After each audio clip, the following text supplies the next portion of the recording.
새해부터 SNS를 중심으로 조용히 그러나 뜨겁게 회자되는 사람이 있습니다. 일반 대중들에겐 좀 낯설지만 경남 진주에선 이미 유명 인사라고 하는데요. 인간 김장하를 조명한 다큐멘터리 어른 김장하를 만나봅니다. 청강문화산업대학교의 조희정 교수 자리했습니다. 어서 오세요. 네, 안녕하세요. 예, 오늘 이야기해볼 어른 김장하 네. 보신 분들 사이에서는 굉장히 큰 호평이 나오고 있더라고요. 네, 맞습니다. 어떤 내용입니까? 네, 이 어른 김장하라는 제목의 다큐멘터리가 MBC 경남 MBC에서 이제 방송을 한 TV 다큐멘터리입니다. 작년 12월 31일 그리고 새해 1월 1일 이렇게 2부작으로 이제 공개가 됐는데요. 곧 뭐 OTT 서비스 전환할 거다 이렇게 이제 예고는 되어 있는데 지금도 유튜브에서는 시청을 하실 수가 있습니다. 이 처음에 다큐가 이제 시작되는 부분이 좀 흥미로워요. 다양한 사람들의 이제 증언이 나오고 걸음걸이가 상당히 독특하신 한 노인의 뒷모습을 따라가면서 이제 시작이 됩니다. 언젠가 이제 거리에서 본 것 같은 우리 이웃들, 뭐 아버지 모습 혹은 할아버지 같은 그런 모습인데요. 굉장히 평범해 보여요. 근데 사람들은 이제 글을 일컬어서 훌륭하신 분, 혹은 뭐 채우고 비우기 위해서 돈을 버는 사람, 그리고 뭐 한약업이 잘 된 거는 양심적으로 좋은 약을 썼기 때문이다. 그러니까 한약방을 운영한다라는 정보도 이제 나오기도 하고요. 근데 이제 우리가 알고 있는 것은 그분에 대한 어떤 빙산의 일각이다. 이렇게 그분에 대한 몇 가지 단서를 이제 말을 합니다. 처음 굉장히 평범한 그런 시민들의 증언에 이어서 조금 낯익은 얼굴도 등장을 하는데요. 그 헌법재판소의 문영배 재판관입니다. 그 2019년도에 김장하 선생님의 그 깜짝 생일잔치에서 그 김장하 선생과의 그런 일화를 소개를 하는데요. 선생님께 고맙다고 인사를 갔더니 나한테 고마워하지 말고 고마워할 부분이 있다면 이거를 사회에다가 다시 환원해라.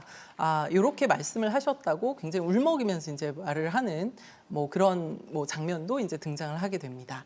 네, 이 문형배 헌법재판관은 2019년 4월 국회 인사청문회에서도 이 김장하 선생의 이름을 거론한 적이 있다고요. 네, 저도 찾아보니까 있더라고요. 그 문영배 헌법재판관은 당시에 이 재산 형성 과정의 흠결을 찾을 수 없다라는 그런 할 말이 있냐라는 표창원 그 당시 이제 위원회 질문에 대해서 김장하 선생님의 이름을 이제 이야기합니다. 그러면서 저는 사실 김장하 선생이 안 계셨다면 판사가 못 됐을 거예요. 그래서 제가 살아가는 것은 이제 그분 말씀을 실천하는 것. 이제 그것을 유일한 잣대로 살아왔다 이렇게 이야기를 합니다. 이렇게 다큐는 굉장히 폭넓게 다양한 사람들의 목소리를 통해서 대중적으로 많이 알려지지 않은 그런 김장하 선생의 삶으로 시청자들을 서서히 이렇게 초대를 합니다. 예, 많은 분들에게 울림을 주었지만 또 많은 사람들에게 알려지지는 않았던 분이었습니다. 네, 이분을 꼭 알리고 싶었던 누군가의 절실함에서 이 어른 김장하가 만들어지지 않았을까 싶은데요. 이 김장하 선생을 재조명한 사람들은 누굽니까? 네, 다큐멘터리는 사실 말씀하신 것처럼 기록자의 시선이 상당히 중요한데요. 또 다른 어떤 초로의 남성입니다. 그의 입에서는 마산의 60 민주항쟁, 아니면 경남 정신대 문제 대책을 위한 시민연대, 아니면 마산 민간인 학살, 부마 민주항쟁 이렇게 굵직한 우리나라 근현대사의 사건들이 호명이 됩니다. 누구시냐면요. 그 30여 년을 경남 도민일보라는 지역 신문에서 몸담았다가 이제 은퇴하신 김주환 기자입니다. 1991년도에 이분이 처음으로 이제 김장하 선생이 명문사학으로 이제 본인이 스스로 키웠던 명신고등학교를 국가에 헌납한다는 소식을 이제 접하게 되고 이 선생님은 처음에는 그렇게 생각했다고 해요. 단순히 이제 좋은 일 하는 돈 많은 사람 네, 이렇게 생각을 했다가 이른바 이제 부자이라고 이제 생각되는 그가 평생 차도 없이 걸어다니고 이제 버는 족족 이렇게 남을 위해서 퍼주면서 절대 그렇다고 해서 인터뷰는 하지 않고 사진 찍히는 것도 싫어하시고 또 이렇게 미스터리한 어떤 한약방의 주인이다 뭐 이런 여러 가지 요소들이 굉장히 흥미롭게 다가갔던 것 같습니다. 그래서 이제 그의 진짜 삶을 이제 탐구하기 시작하는데요. 이제 이 다큐멘터리의 또 다른 시선의 주인공은 경남 MBC의 김현지 PD라는 분입니다. 이 김현지 PD는 2019년도 초에 이 다큐를 처음 기획을 했다고 해요. 그러면서 이 김주환 기자를 다큐를 이제 현실화시킬 수 있는 이런 키맨으로 꼽았다고 합니다. 사실 이 두 기록자 모두 수십 년 전 혹은 수년 전부터 이 김장하 선생님한테 계속 삶을 주목하면서 인터뷰 좀 해주세요 이런 식으로 섭외했지만 섭외를 거절당했다. 중요하다고 해요. 그래서 이번 다큐 촬영에 대해서도 김장하 선생은 딱히 화는 내지 않았지만 그렇다고 해서 허락도 안 했다. 이런 대목도 이제 그 다큐에서 나옵니다. 그 김현지 PD가 그저 계속해서 찾아뵈었다라고 이야기를 해요. 어떻게 보면 진짜 이런 것들을 알아본 두 기록자의 이제 근성이 좀 돋보이지 않았나 싶습니다. 네, 뭐 삼고초려 정도가 아니라 뭐 길게는 10년, 뭐 수십 년 전부터 예, 섭외하려고 수십 년 했는데 전. 그렇죠. 거절을 예. 당했다는 겁니다. 예, 맞습니다. 그만큼 그렇다면 이 김장하 선생의 삶이 의미가 있었다는 얘기인데 네. 어떤 분이었습니까? 예, 저도 굉장히 감명을 받았는데요. 김장하 선생님이 1944년생이시더라고요. 그래서 19살에 한약사 시험을 통과해서 이 진주와 사천 등지에서 한 60년 동안 남성당이라는 한약방이라는 이제 개원을 해서 운영을 하셨습니다. 그러니까 20서너 살 무렵부터 그분이 이미 20대부터 주변에 이런 어려운 학생들을 돕기 시작해서요. 그러니까 공식적으로 기록에 남은 학생들만 한 1000여 명이 넘는다고 해요. 근데 이제 보통 장학금은 뭐 일회성으로 주거나 특정 기간을 이렇게 정해두기 마련인데 선생님은 이 학생이 대학을 졸업할 때까지 등록금, 기숙사비, 뭐 생활비까지도 다 지원을 했다고 합니다.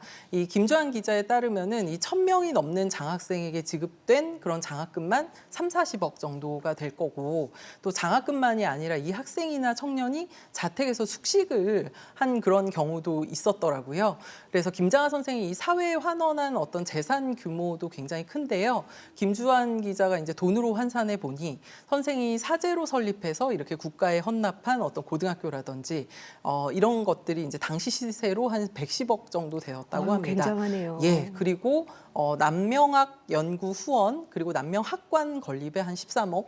네, 이게 남성문화재단을 해산하면서 경상국립대에 또 기부를 하셨다고 그래요. 그래서 그때 기부한 자녀 재산이 34억여 원. 이렇게 굵직한 것만 계산을 해도 200여 원이 넘는 그런 규모인데 계산에 잡히지 않고 드러난 것만 하면 더 훨씬 더 많지 않을까 싶습니다. 네. 예, 요즘 같은 세상에 정말 그런 분이 계실까도 싶은데요. 예. 우리가 흔히 보는 어떤 소설 속의 주인공 같기도 하네요. 예, 맞습니다. 어떻게 보면은 굉장히 히어로물을 보는 그런 느낌이 들기도 하는데요. 다큐를 보다 보면 조금 우스갯소리로 선생님 왜 또 거기서 나오세요라는 그런 식의 어떤 우스갯소리가 절로 나옵니다. 문화예술, 뭐 시민사회운동, 환경운동, 노동, 뭐 농민운동 그리고 여성운동에 이르기까지 이 동해번쩍 서해번쩍 정말 수많은 단체와 사람들을 지원하셨더라고요.